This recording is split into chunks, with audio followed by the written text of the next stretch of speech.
was probably 13. My family and I were on our way home from a Wednesday night church service. My mom was in the driver's seat, and I was behind her in the back. My 5-year-old brother was in the middle, and my 10-year-old sister on his other side. We were just down the road from the church, but it was a country road, and late, so there was no light and no one else on the road. We were just coming up to our turn, when all of a sudden a car comes swerving from our turning spot. This little car was taking the turn so fast that they came into our lane and almost hit us. We swerved as they tried to get in their own lane before we collided. Unfortunately for them, they overcorrected, and the car flipped and landed on the driver's side door in the ditch. My mom, of course, hits the brakes and immediately jumps out of the car to go help whoever was in there. She got about 3 steps away from our car and stopped dead in her tracks. My sister and I are sitting there with our mouths hanging wide open, having no clue what to do. All I could think is, this isn't actually happening to us. This kind of stuff only happens in movies. But why isn't my mom going to help the person? It was summer, so we all had our windows halfway down. I heard a person start yelling help from the inside, and my mom starts moving again to help him. But for some reason, she stops again in the center of the road. Another car flies behind us, and the guy doesn't hesitate to jump up and run to the crash to help. The man gets to the car and starts prying the passenger door open so the guy inside can get out. I can see my mom wants to run and help, but it's like she can't move from that spot. The Good Samaritan that pulled up behind us is able to get the door propped open. The guy from inside crawls out the door and gets into a frog-like crouching position on top of the car. At this point, my mom starts taking shovel steps back to the car. When I look back at the guy, he has this crazy look on his face. He looks directly at our car and my mom and launches himself off the top of the car and hits the guy who was helping him. He starts running for our car at the same time my mom turns and runs for our car. He must have knew he couldn't get in there before my mom did because he changed directions and moved to the car behind us. My mom jumps in and locks our doors, just as the guy jumps in the empty driver's seat of the car behind us. He slams on the gas before he's even closed the door and almost hits us, taking off a second time. Next thing we know, the guy who was just carjacked runs up to my mom's window and starts screaming and knocking on the window. My mom is, of course, shaken and doesn't want to roll down the window, so she settles for cracking it so we can understand what he's saying. He's yelling, asking us to call 911 because his phone was in the car along with his girlfriend. So, of course, my mom starts searching for her phone to call, but because she's so frantic from what just happened, she can't seem to find it. So I take a break from keeping my little brother and sister calm and dial 911 on my phone and hand it to her. While she's explaining what happened to the 911 operator, we hear a woman scream down the road. The man that was at our window takes off running, and a few minutes later comes back with a severely scraped up woman in his arms that turned out to be his girlfriend. My mom unlocks the doors at this point, and he sets her in the passenger seat while we wait for the cops. The girlfriend told us that he had noticed her while he was speeding off and tried to hit her, but she scratched and punched at him while trying to plead with him to stop the car. He kept coming at her, though, and finally rolled down the window and pushed her out, going about 60. The cops finally show up and talk to all of us to get our stories. While talking to one officer, he told my mom that the man had shot and killed a man behind some apartment complex. That's why he was driving so fast and trying to get away. When we finally got home, we were all able to go to bed. But of course, I wouldn't be able to sleep that night, so I went downstairs to talk to my mom. I worked up the courage to ask her why she stopped running to the car when the other guy didn't. She told me that she had such a strong feeling that she should stay in the car with us, that it was almost like she could hear it. When she heard him start yelling for help, she ran to help, But just like last time, she got the overwhelming feeling not to go to the car.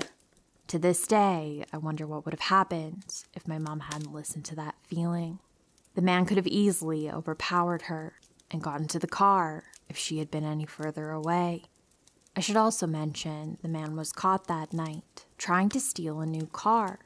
He had already ditched the car that he stole from behind us. So the thing that really helped him get convicted was that when the woman was fighting him off, she grabbed the wrap off his head before falling out. She didn't know she did this until the police got there and found it by where she was pushed. He did go to jail, but I was never informed of how long or anything else. And honestly, I never cared to ask.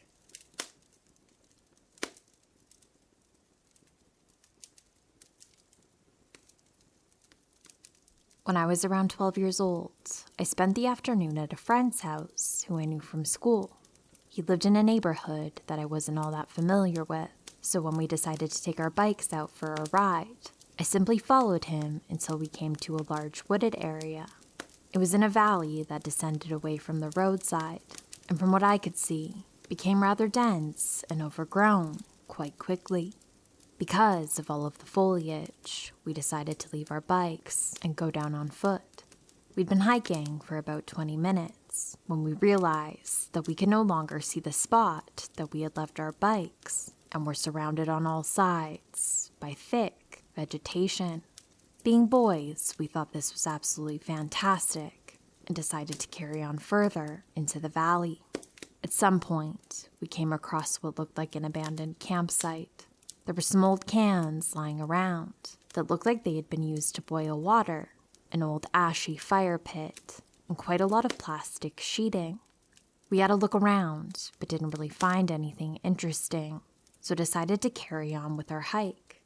Just as we were leaving, somebody called out to us from somewhere on the other side of the camp. A homeless man appeared, no doubt the camp dweller, and demanded to know what we were doing with his things.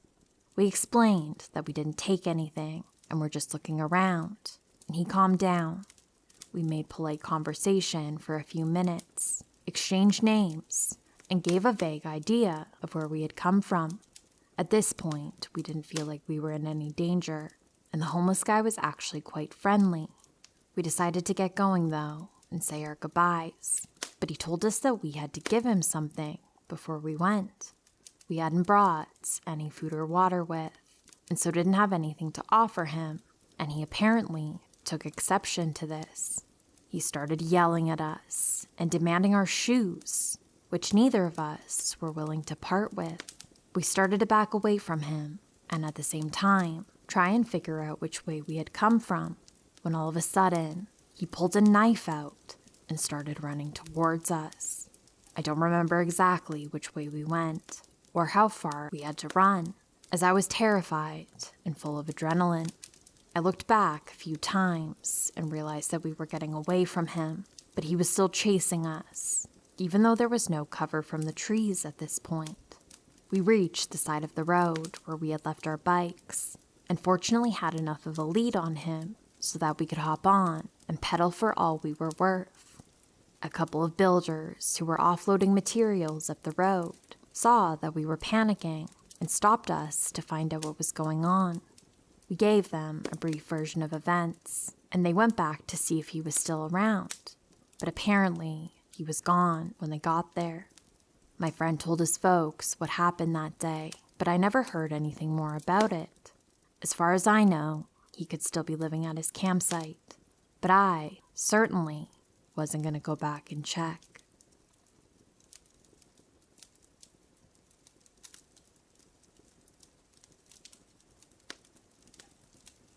When I was about 12, I decided making a newspaper for my entire neighborhood was a really great idea. My friend and I, both avid fiction wannabe authors and generally cringy middle school nerds, decided to get together once a month and write absolutely enthralling articles about the weather or when the pool would be open, and then deliver our front and back one-page newsletter to every single house in our two-street neighborhood, whether they wanted it or not. We kept this up for about 2 years, until the time of this story. So we were on our once-a-month paper route, if you could call walking around our small neighborhood and putting a single sheet of paper in every mailbox a paper route. It was raining this particular time, so we had umbrellas and were carefully walking to each mailbox, trying to keep our newsletter as dry as possible. This also meant that all the cars that came by had their headlights and windshield wipers on, and also made sufficient noise with their tires splashing through the puddles. My point is that we knew when a car was approaching behind us. We were about halfway through on the street we weren't so familiar with, the one we didn't live on, when we noticed this souped-up old white car coming really slowly up the street. Now, the way my neighborhood was set up, the only reason why you would be on the same street as us is if you lived there or you made a wrong turn. So there were even less cars on this street, and the ones that passed usually were people that we knew. We continued walking from mailbox to mailbox while periodically checking to make sure the white car wasn't just parked. It was moving so slowly, and the headlights and windshield wipers were either broken or just not turned on. This car drove slowly past us as we walked, going roughly the same pace as our steps, if not slower. Something was so off about everything. There was no reason for this car to be on this road in the first place. We definitely didn't recognize it or the driver inside, and it was going so incredibly slow. Car trouble? I don't know. We pretended one of the houses was ours and walked up the driveway to avoid the car as it got close to us. It continued at the same pace, and we watched it until it eventually disappeared around the corner. We laughed about it, thinking it was weird, but nothing happened. It was all well and good until the car showed up at the end of the street behind us again, going just as slowly as it had before. What was this person doing? We were so confused and walked a little farther from the curb to avoid the car as it came by. We didn't laugh about it this time. The car showed up a third time at the end of the street, and at this point, we decided we should cut through some yards to get home. Better safe than sorry, right? We crossed the street, but the car passed again. We shrugged it off and kept going. The fourth time this car came around, it pulled up right next to us, and the driver had his window down. Being 12 and living in a bubble, my friend and I hadn't been quite exposed to the world of drugs and junkies, but we knew something was up with this guy. He had a white towel draped over half of his head, was wearing a white tank top while we were in long sleeves and rain jackets, had his window down, and when he spoke, his speech was slurred. We were polite and said hello, and he asked us what we were doing through his open window. We continued walking as this interaction took place because we knew this dude seemed sketch, but at the same time, we didn't want to assume anything and be rude. When we told him we ran a newspaper, he immediately perked up and enthusiastically asked about placing an ad. He also took his hands off the steering wheel and leaned over so he could get closer to the window. He smelled of cigarettes. My friend and I looked at each other. We knew something was wrong. We told him no, we don't place ads in our newspaper, even though we did. Quite the entrepreneurs at 12. He told us we were pretty girls and probably cold. Our idea to cut through some yards was decided. We hurriedly said something about needing to go home, and he began shouting at us from inside the car as we crossed the street. We bolted to a neighbor's backyard when we heard the car begin to move quickly and hid in some bushes until we were sure that the car was gone. We stopped writing the newsletter after that. Meeting a creepy person while you're alone in the rain in your own neighborhood was a good deciding factor for calling it quits. So, weird and probably high dude that tried to talk to 12-year-old me and my friend. Let's please never meet again. Hi, lovely friends. Before the video ends, I just wanted to thank you so much for hanging out with me tonight. Please like and comment if you enjoyed. It really helps me. I hope that you're doing well. I appreciate you. Please stay safe and sweet dreams.